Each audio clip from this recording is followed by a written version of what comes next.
Hello everybody, my name is Yazzie and I am back again with more Girls Swooning Over Girls for Pride Month. Second on my list of manga to introduce you to is Young Ladies Don't Play Fighting Games, a comedy drama about a group of fighting game addicted girls who attend a very strict private academy. This manga is charming, funny, and surprisingly filled with real fighting game tips. This video is going to be super quick. I don't want to spoil too much of the plot since there's only 2 volumes out, but I enjoyed this one so much that I wanted to give it its own dedicated video instead of sticking it in a list or something. It deserves its time to shine, even if that means it's too short for YouTube ads or whatever. Before I get into it, you can find this manga over on Bookwalker. New users can use my code Yazzie to get 600 yen off of a purchase. There's also free previews of nearly every title in their library, including today's manga, so if you're still kind of on the fence about where you want to spend your money, you can take a few minutes to read a bit of the first chapter for free and make sure that it is truly for you, or use their tag system to find something else that suits you. Or just marathon all of my videos about Bookwalker manga so you can find something else to read.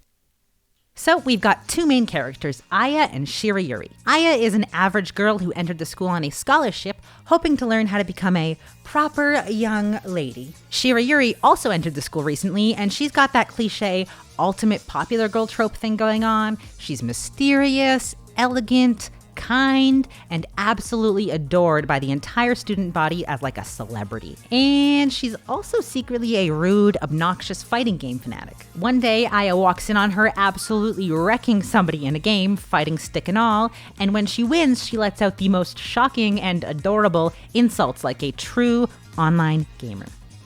I could not stop smiling at this spread. They absolutely nailed the feeling of owning someone. When Shirayuri notices Aya, she begs her to keep it secret, not just because it's so out of character for her, but because video games are banned at such a prestigious school. The next day, Shirayuri, forgetting what personal space is, zeroes in on the fact that Aya has calluses on her hand from a fighting stick.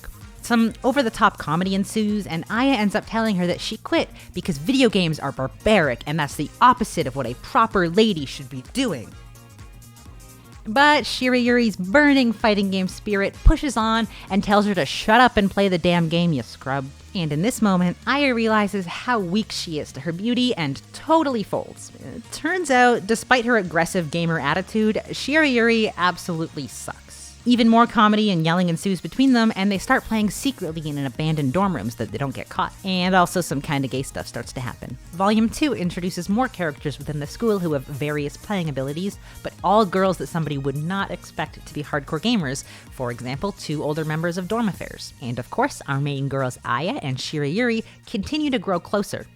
And gayer. This is a girls' love manga after all. It's still pretty light on that. There's a few heart-pounding physical moments, but most of it is still inside of Aya's head. She's kind of figuring it out instead of expressing it out loud. But we are only 2 volumes in English, and there's more coming, so we got time. One thing I think that sets this manga apart is the fact that there are a lot of pages of real, actual fighting gameplay. It's made up characters and a made up game that are obviously references, but multiple pages in a row showing move by move what to do. And even better for you Yuri-lovin' fighting game fans, there's accurate and real tips, tricks, and fully detailed explanations of popular gameplay styles. The author clearly isn't a casual or newbie to fighting games. Similar to the way My Dress Up Darling was a love letter for cosplayers, this is for fighting game players and fanatics. I'm gonna be honest, my eyes kinda glaze over and my brain goes blank when I see pages like this explaining frames or whatever, but despite it having a very specific target audience that I'm not a part of, I was still able to connect with that passion of loving a game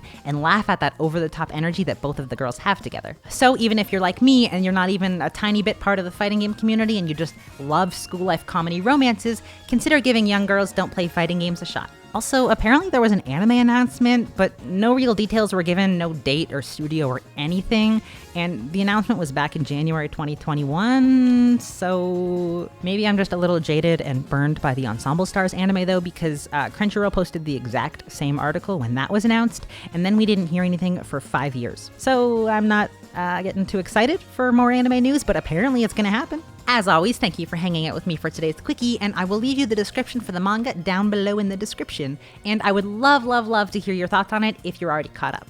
Okay, bye. Just changed my shirt between the last video and this one, that's all? No? Okay, today's definitely a different day.